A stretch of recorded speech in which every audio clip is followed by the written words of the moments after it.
It's no secret that I've unfortunately been being negative on DC for a while now. It sucks because I don't like to be that guy. I'm a huge fan of the DC properties and, I just don't like being negative about something I love. But obviously going through the Tomorrowverse movies, I haven't been a fan so far and I don't like it, but it's just been negative review after negative review on the live action front. That's just been a disaster for a long time, especially when you consider that there's just no reward for your investment as a fan in those movies because, if you were a fan of Snyder, then the later stuff's going to alienate you, and if you're a fan of that stuff, well, it doesn't matter because it's all gone anyway. They've just twisted themselves up in such a knot that really there's just no way that you could be a fan of it as one continuity, and they've just made it difficult for you to actually be a fan and hope that anything that you like will be followed up on in a meaningful way. Maybe with the exception of Peacemaker, but that's all you're gonna get. And kind of to put the brakes while I go through these Tomorrowverse movies, I wanted to clear the air and do a palate cleanser by talking about a movie that I actually do like. I'm talking about the animated movie Death of Superman. If the title doesn't make it obvious what this movie's about, Superman and the rest of the Justice League unite to battle a hulking monster named Doomsday, but it's ultimately up to the Man of Steel to save the day as the two titans square off in the heart of Metropolis. This is a piece of the old DC animated continuity, which I like significantly more than what they've been doing with the Tomorrowverse this far. And what I really like about this movie is just its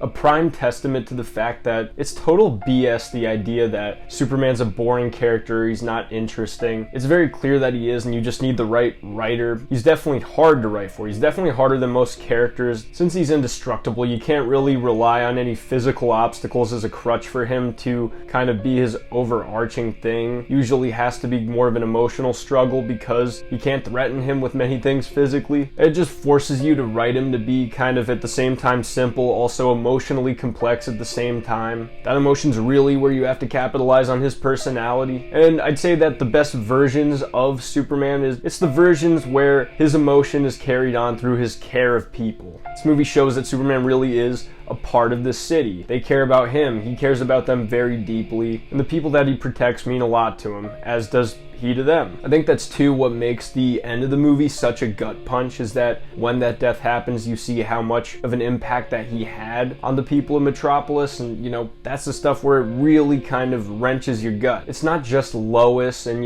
the fact that the woman he loves lost him, it's the fact that you see how much of a cloud his death carries over Metropolis. But even besides that, there's a lot to love. Lois and Clark's dual kind of thing going on with their dating life is presented really well. I like the idea that Clark's kind of toying around with the idea of telling her, but he's not sure when the right time is, how to drop it on her, if it's worth kind of sacrificing a veil of safety to do that, what kind of changes about their dynamic when he does do that. The movie also just gives classic Superman. You get all the usual characters. You get a pretty fun Lex Luthor in this movie, which I really like this version of the character, especially the fact that he's voiced by Rainn Wilson. Just, that's an amazing pick. He really fits well into this version of Lex Luthor that's kind of very egotistical, but he's also neurotic. I just get a kick out of sometimes when they do a know-it-all version of Lex Luthor. It cracks me up, and I had a lot of fun with that, and he even gets involved in the action. Also too, it's not just something with this movie, but overall what the continuity does. I think this continuity implements the overall universe really well in these movies, even when they're individual projects. The Justice League's a pretty pivotal part of this movie, and they're not a force that takes over the movie or takes it away from Superman. It doesn't really feel like Justice League Doomsday. It feels like Superman Doomsday, but they really go to show, another support system for Clark. They kind of help him for the Lois Lane aspects because, since they can relate to him as superheroes, you get that other perspective. You kind of get some of the reminiscing with Wonder Woman because they previously dated, and that's good stuff too. But again, they never overshadow. They just become another piece to the story of Superman's death, another place of impact because he is such an important part of the Justice League. He really is not only the leader, really, but the heart and soul of them. It also creates for some very hard-hitting stakes when Doomsday gets involved, and all of the League, they're almost all killed by him because he's so tough. They set the stage about how tough Doomsday is by showing that even the League can't stand him alone without Superman. You really actually feel the danger with a lot of these characters, and it sets up for just an overall intimidating force to be reckoned with. I'd say this is the DCAMU at kind of some of their best. I'd say this is one of their best movies pretty easily. It makes me also wish that they did more Superman movies in this continuity. We got a lot of Batman. I think we got 4 Batman movies, and With this, we get 2 Superman movies. I guess kind of really one, because Reign of Superman and this, they basically serve as 2 parts to a greater whole. But you know, I'm just nitpicking. I still love what we got here, and it reminds me that there are just so many great Superman stories to tell, and that this character can serve as such an inspiration. Some of the stuff that I really felt like was missing in Superman Man of Tomorrow was some of this more relatable stuff. With that, it felt like there was so much just noise. Everything with Superman was action that had no emotional weight behind it. With this, you really feel that emotional weight. You feel that he's fighting for his city, fighting for his love of Lois, and there's not only the internal, but there's the outward struggle. Also too, when Superman's head bleeds for the first time when he's fighting Doomsday, you really feel that, because he's basically being physically outmatched in a very dramatic way for pretty much the first time. With a movie like this, it would have been so easy to get kind of emotionally manipulative, tug at the heartstrings in a way that's very artificial, and that's something that I've been critical of the Tomorrowverse of doing, is kind of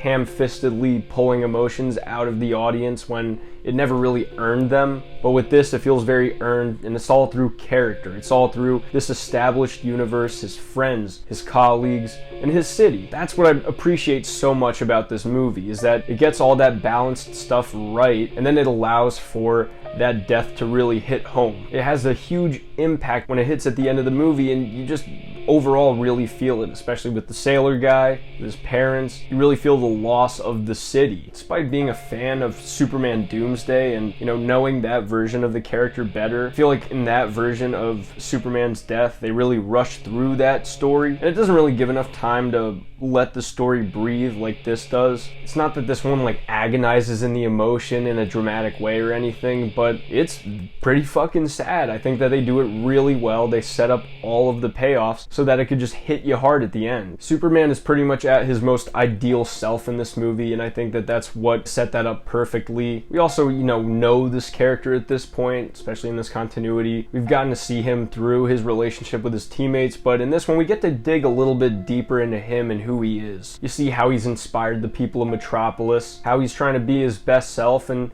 despite the fact that he is an alien, a god, he has all these powers, at the end of the day, he's just a guy trying to do what's best, because he was raised with those types of values, kind of just more old-fashioned thinking. But overall, that's pretty much what I found so effective about the death of Superman. It's why I really like this movie, why I think that it serves as just a great piece to this universe and the old universe. I wish that they did something a little bit more like this in the new Tomorrowverse rather than going pretty much brainless spectacle. And this is why I kind of wanted to step back, stew on this movie a little bit, talk about this, before we get back to our regularly scheduled program of Tomorrowverse schlock. Hate to be that negative. I'll still go into the next movies with an open mind, but I just have a feeling that I just might not jive with this universe. But I really jive with the old one. I really love these movies, and I think that Death of Superman is one of their best. But let me know what you guys think in the comment section. I'd love to hear, are you a fan of the Death of Superman? You think this is a good movie? I'd love to hear. I'm GM Light. Have a good one.